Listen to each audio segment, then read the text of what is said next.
오늘 말씀은 마가복음 2장 1절에서 12절의 말씀입니다. 오늘 본문은 다른 사람의 도움으로 치유와 회복을 경험하게 된 중풍병자의 이야기입니다. 갈릴리에서 하나님 나라 일을 시작하신 예수님은 베드로의 고향인 가버나움에서 귀신 들린 자를 고치시고 베드로의 장모의 열병도 고치셨죠. 뿐만 아니었어요. 나병 환자까지도 깨끗하게 하셨습니다. 그러니 순식간에 예수님에 대한 소문은 쫙 퍼지죠.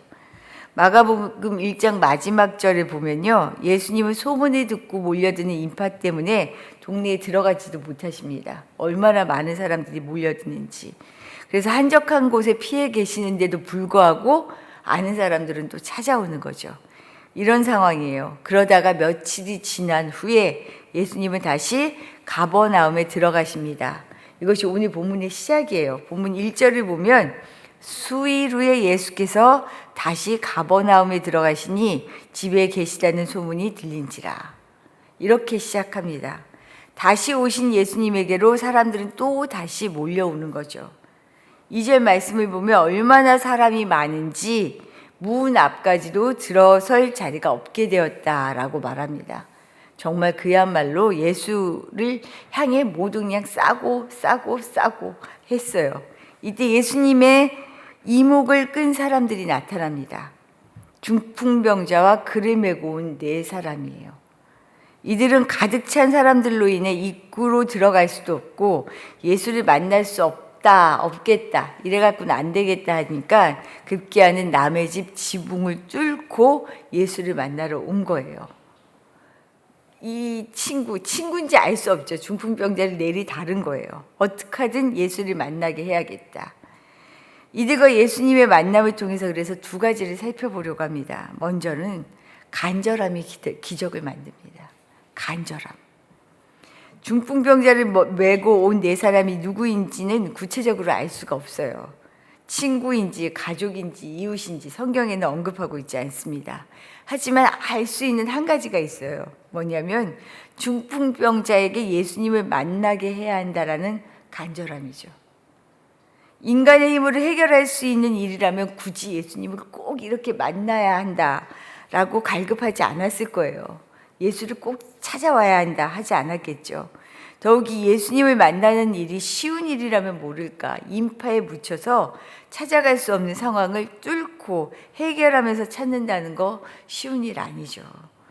하지만 중풍병자에게 예수님을 만나게 하려고 온 이들은 남의 집 지붕 위로 올라가는 것을 마다하지 않습니다. 또한 남의 집 지붕을 뚫는 수고까지도 하게 되죠. 이뿐이에요. 변상의 책임도 불사하는 겁니다. 이거 보통 일 아니잖아요. 근데 굳이 왜 이런 일까지 감행했을까? 다른 거 아니에요. 예수님을 만나야만 살 수 있다라는 것을 알았기 때문이죠. 그것이 간절함의 이유였어요. 예수님 아니면 해결될 일이 아니라는 것을 알았기 때문이에요. 이 정도의 열정이라면 중풍병을 고칠 수 있는 방법 이전에도 찾지 않았겠어요. 용한의원, 해결책, 처방 다 해봤을 거예요. 그래도 되지 않으니까. 다른 그 무엇으로도 되지 않는 일이기에 오직 병자도 고치더라. 귀신도 쫓아내더라. 이 예수면 되지 않겠어? 이 마음으로 찾아온 거죠. 이런 사람들에게 염치와 체면 문제가 되지 않았습니다. 누구의 눈치도 볼 것이 없는 거죠. 그냥 막무가내로 사람 하나 살려보자 달려드는 이 간절한 사람들, 이들을 보신 예수님의 반응이 무엇이었을까요? 오늘 5절 상반절 말씀이에요. 우리 같이 한번 읽어볼까요? 예수께서 그들의 믿음을 보시고 이르시되, 여기까지요. 그들의 믿음을 보시고, 예수님이 이 막무가내로 예수님을 찾아온 이들을 향해서 믿음이다라고 얘기하시는 거예요. 앞뒤 가릴 줄 모르는 이들의 행동에 대해 예수님은 믿음이라고 말씀하십니다. 맞아요. 지금 이들은 믿음을 가지고 왔습니다. 자신은 물론 세상 어느 누구도 해결할 수 없는 한계를 넘어선 인생의 문제 앞에서 병을 고치고 듣고 보도 못한 하나님의 나라를 선포하는 이 예수를 향한 믿음, 이것으로 지금 왔어요. 그럼 이들의 믿음이 어떤 결과를 가져왔을까요? 예수님이 얘기하셔요. 일어나 내 상을 가지고 집으로 가라. 꼼짝할 수 없었던 이에게 말씀 한마디로 일어나라 라고 얘기하시는 거죠. 예수님의 말씀 한마디에 중풍병자는 그대로 자리에서 일어섭니다. 우리 12절 말씀 한번 볼까요? 12절 같이 읽어봅니다.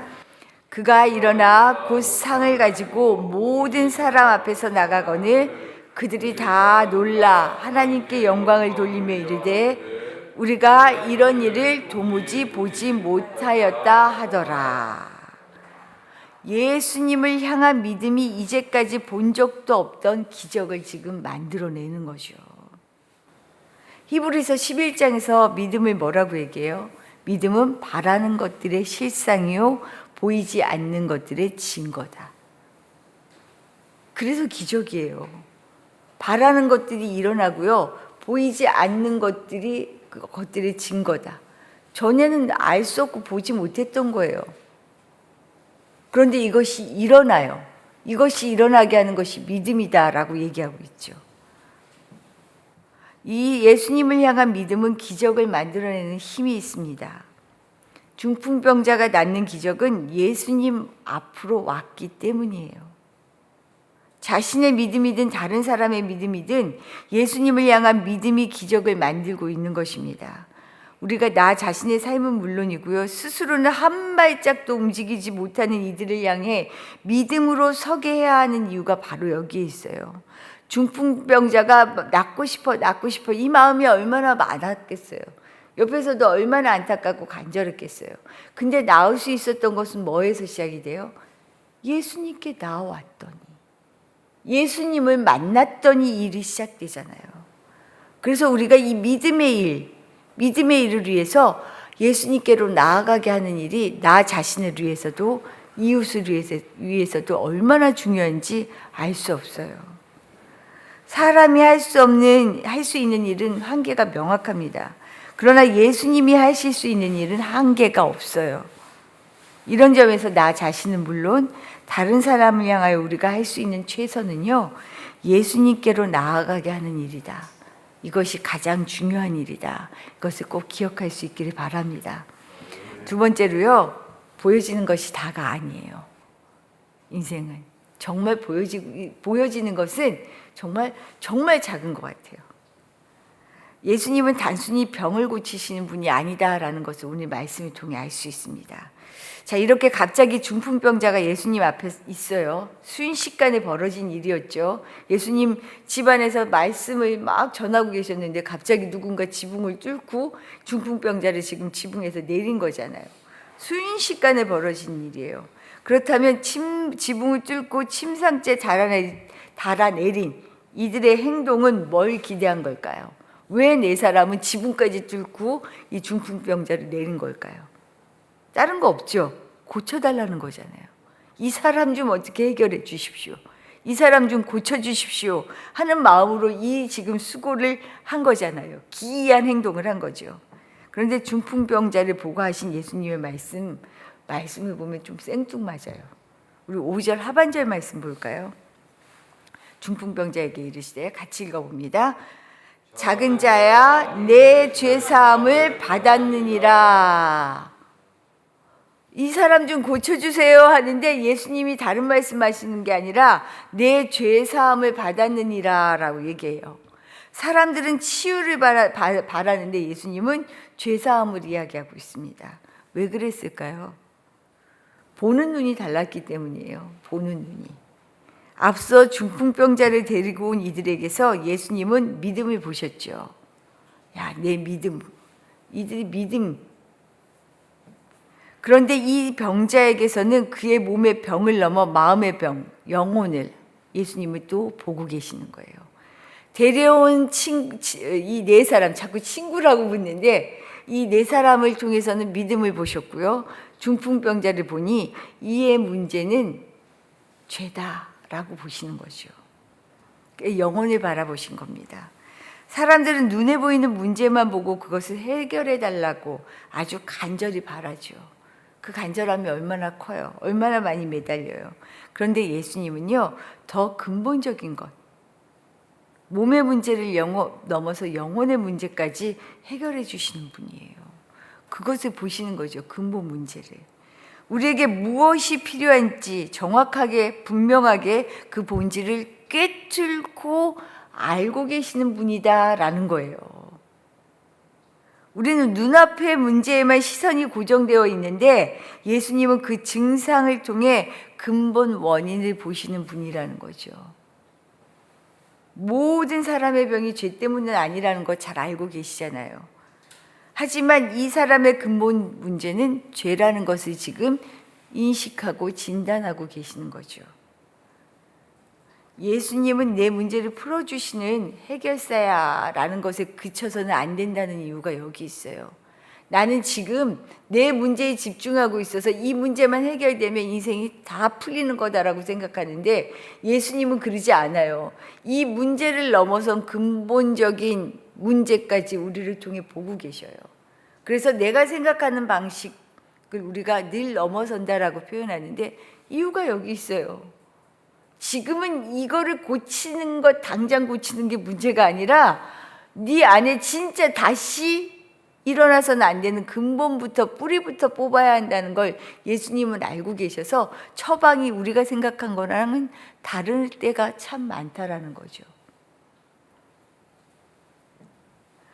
예수님의 기적은 우리가 상상하는 것 이상으로 크고 그래서 풍성합니다.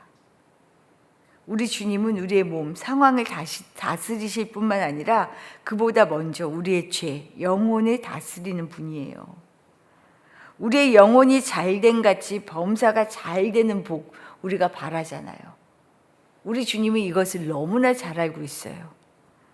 우리가 주님을 향해 그래서 무엇을 바라고 기도해야 할까? 우리 하나님은 우리가 기대하고 바라는 것, 그 이상이다라고 하는 믿음을 가지시기 바랍니다. 정말 그 이상이에요. 뛰어넘어요. 우리보다 우리를 너무나 잘 알고 계셔서요. 우리에게 정말 중요하고 필요한 것이 무엇인지 꿰뚫고 계셔요. 이것에 대한 믿음이 있으면 내가 생각하는 것을 넘어선 예수님을 기대해야 해요. 내가 상상하는 것 이상의 예수님을 바라야 해요.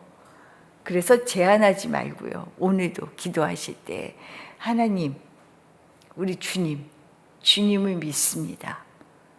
주님을 믿습니다. 나의 영혼을 잘 되게 하시고 나의 삶이 주님께로만 집중하게 하신 그 주님을 믿습니다. 도우시고 인도하여 주시옵소서. 우리에게 이 믿음이 필요하지 않을까요? 믿음은 기적을 만들어냅니다. 우리의 믿음은 내가 원하는 것을 만들어내는 것이 아니라 하나님이 원하시는 것이 내 안에서 나타나게 하는 그 신뢰입니다. 오늘도 이 믿음으로 살아가시기를 축복합니다. 주신 말씀 생각하며 기도하도록 할게요. 하나님, 정말 세상에 안 되는 일이 없어요. 믿음으로. 우리 주님께 불가능함은 있을 수도 없는 일이에요. 그런데 내가 바라는 일이 아니라 정말로 하나님이 원하시는 그 일이 나를 통해서 일어나는 기적을 정말 팡팡팡팡 만들어내는 그런 인생 살았으면 좋겠습니다. 우리 주님 앞에 그렇게 온전히 신뢰하고 믿음으로 나아가게 해달라고 기도하시기를 부탁드립니다. 이제 내일부터 설 연휴가 시작되죠. 얼마나 많이 먼 길을 오가는지 알 수 없어요. 모두가 정말 안전하고 그리고 행복한, 살다가 삶에 지쳐서 이 연휴 너무너무 신나잖아요. 정말 하나님 회복과 치유와 기쁨이 있는 연휴가 되게 해달라고 기도해 주시기를 바라고요. 우리 교우들 여러 상황들 속에 있는데 이 연휴 기간에 출장 가시는 이현재 집사님, 아프리카예요. 먼 길 지치지 않고 가야 하는 일들 잘 하실 수 있도록 기도해 주시길 부탁드리고, 영육간에 우리 교우들이 모두 강건할 수 있도록 또 기도해 주시기를 부탁드립니다. 기도드리겠습니다.